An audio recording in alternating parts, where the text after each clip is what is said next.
Hola, ¿cómo están, queridos amigos, amigas? Soy José Iván Cardona y estamos aquí nuevamente en este proceso de despertar de la conciencia. Ya hemos hecho varios capítulos en este listado de reproducción del despertar de la conciencia. Y bueno, hoy quiero hablar un poco de la muerte, que es una realidad inherente a la existencia, la muerte, y la ampliación del campo de conocimiento, ¿no? La ampliación del campo de conciencia. Muerte y ampliación del campo de conciencia. Bien, dos temas bien interesantes. La muerte, como les decía, es inherente a la existencia, sin embargo, nos genera miedo, nos genera temor, nos genera dudas, nos genera incógnitas. Y cuando presenciamos la muerte de otro ser humano, nos damos cuenta de nuestra finitud, de nuestra fragilidad, pues de que algún día también vamos a morir.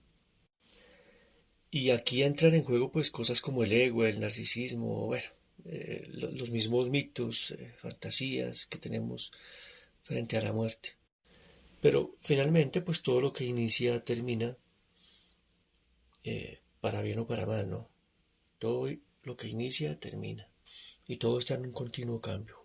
Fritz Perls, este gran personaje en la historia de la psicología, dice que una terapia termina, la terapia psicológica también termina, cuando el paciente se sienta o se para frente al terapeuta y están allí cara a cara, sin hacer proyecciones, sin hacer introyecciones, sin hacer retroflexiones, sin hacer confluencias, bien, sin caer en ninguna interferencia del ciclo de contacto. Y allí termina, bien, que sería una buena culminación de muchas cosas superadas. Desde mi punto de vista, creo que pues llegar a esta perfección de que no exista nada de esto, pues no es posible, pero por lo menos sí que se reduzca la gran maleza, la gran neurosis, pues, que a veces ya es una cosa exagerada y que podamos estar un poco más tranquilos. Y en realidad lo que hacemos los terapeutas en todo este proceso es ayudar, lógicamente, a, a que el otro pase de un estado a otro. Bien, somos de alguna manera pasadores, personas que ayudan a pasar eh, al otro, pues de un estado a otro. Y lógicamente, si uno como terapeuta no ha atravesado el río, por decirlo de alguna manera, ese es un dicho, si uno no ha atravesado el río, pues no puede enseñarle a otros a atravesarlo, ¿sí? El terapeuta tiene que haber atravesado ese río, tiene que haber hecho el proceso. Y vuelvo y repito, eso no significa que uno sea perfecto, que ya no tenga nada, pero tiene que haber atravesado el río, tiene que haber hecho el proceso para poder ayudar al otro a que lo atraviese, ¿no? Y no es solamente dándole indicaciones, sino es junto con él eh, ayudarle a pasar ese río, esa turbulencia.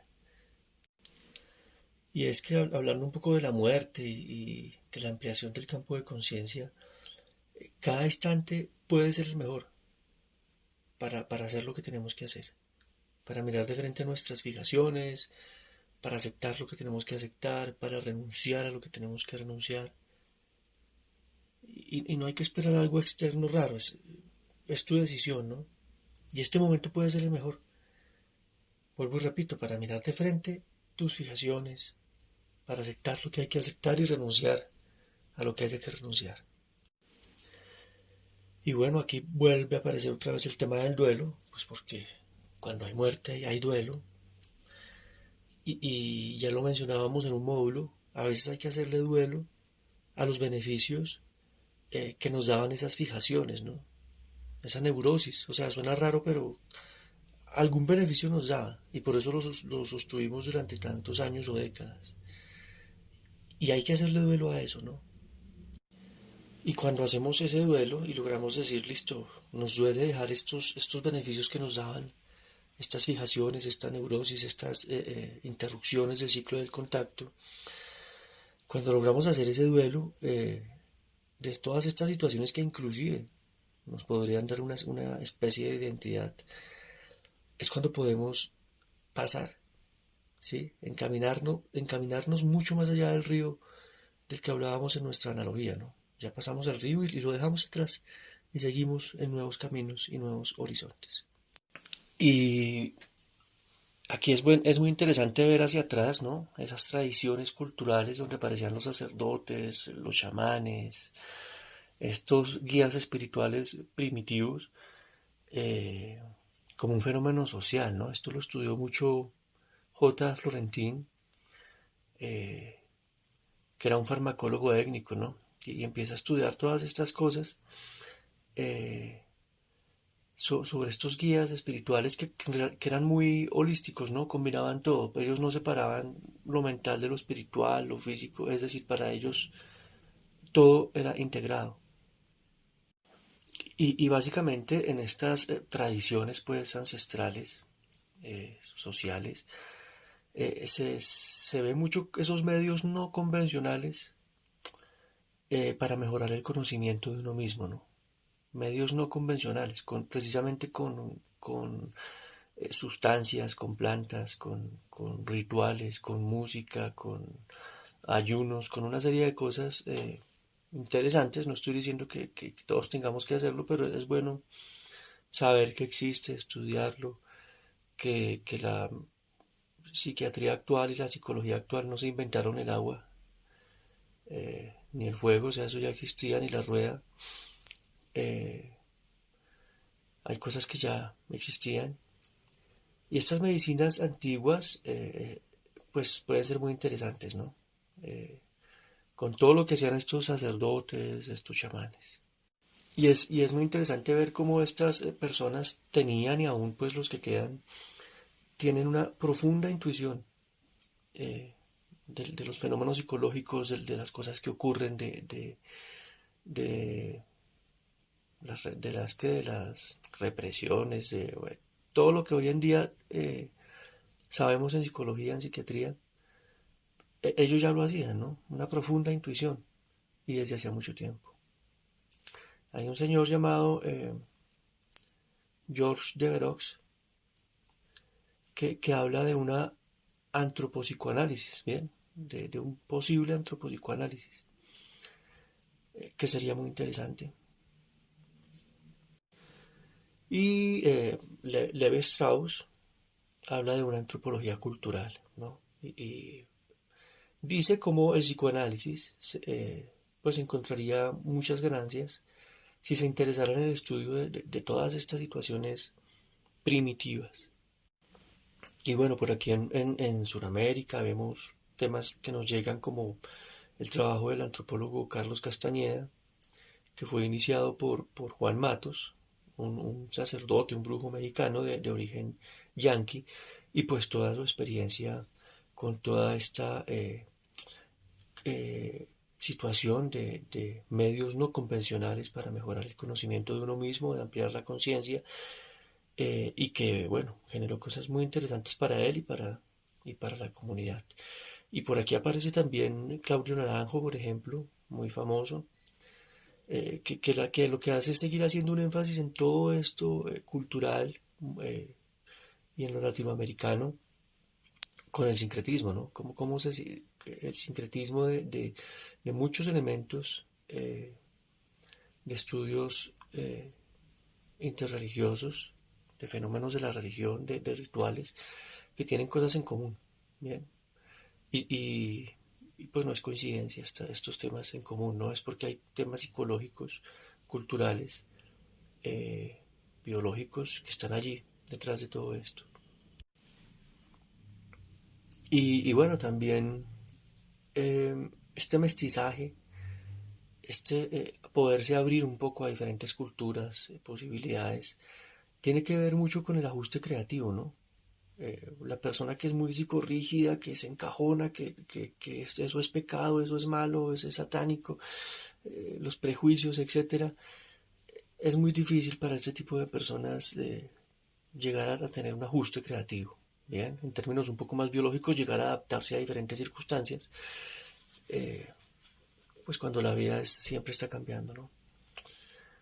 Eh, y es bueno, pues entender que hay diferentes concepciones del hombre y del universo, diferentes para utilizar un término más técnico, cosmovisiones, no solo la nuestra, ¿no? No solo la que nos han vendido en nuestra cultura, y sabemos que tenemos esa cultura porque fuimos conquistados por ciertos grupos y no por otros, pero si nos hubieran conquistado los otros, pues tendríamos otras costumbres y otra cosmovisión. M. Eliade habla del chamanismo y las técnicas arcaicas, bien, del éxtasis. Esto lo hace en 1951 en este texto, Chamanismo y técnicas arcaicas del éxtasis. Y aquí habla como de un proceso terapéutico, ¿no? que aparecen en estos ejercicios que hacen estas personas, donde aparecen temas interesantes como la abstenerse del sexo durante un tiempo mientras se hace este proceso, hacer ciertos ayunos, unas dietas que no son solamente antes del proceso sino después, inclusive estar en el lugar, que casi siempre son lugares pues de la selva, de la naturaleza, durante un tiempo, no es solamente ir a hacer el proceso y chao, sino es estar allí un tiempo, y siempre estar en la protección, en el acompañamiento de estos guías espirituales, sacerdotes, chamanes, que están allí acompañando a la persona, y lógicamente pues los famosos estados de trance. Y bueno, todo esto es muy interesante estudiarlo, no pasarlo por alto, es algo interesante. No estoy diciendo que todos tengamos que irnos a la selva a hacer esto, pero creo que una persona que se preocupe por estos temas, es bueno que lo estudie, que lo analice, que lo vea en el panorama, es parte de la realidad, eh, y a mucha gente le puede servir. Y todas estas cosas, al igual que la psicología, que la psiquiatría, que otras posibilidades, permiten a la persona autorregularse, tener un ajuste creativo, que también se le podría llamar revelación creativa, le permite liberarse de introyecciones, y vuelve a aparecer el cuerpo, ¿no? En todas estas cosas aparece el cuerpo como conciencia, así como yo. Vuelvo y repito, no como algo ajeno, sino como una parte fundamental del proceso de conciencia. Eh, para estas personas es algo interesante, toda enfermedad es espiritual, ¿sí? Todo tiene que ver con todo, no hay cosas separadas. Sí, no es que el cuerpo esté enfermo, sino que el cuerpo está unido a lo espiritual, a lo emocional, a lo mental. Y desde ese punto de vista, si, ellos dicen, pues si curamos lo espiritual, si curamos lo emocional, si curamos, vamos también a curar el cuerpo. Y en este sentido, pues ellos verían todas estas interrupciones del contacto de las que hablamos en psicología gestal, las verían como interrupciones del contacto con lo sagrado, ¿bien? Con lo sagrado, y cómo esas interrupciones con lo sagrado, con lo trascendente, pues no nos permiten tener una vida plena y sana. Bueno, yo soy José Iván Cardona Gómez, como de costumbre les agradezco estar acá, sus comentarios, si desean seguir mi canal, eh, y bueno, creo que nos hace falta poco para terminar este proceso de despertar de la conciencia, pero como siempre seguiré compartiendo temas de desarrollo personal, de psicología, que es mi profesión, de espiritualidad, de las cosas que me gustan. Muchas gracias por estar acá.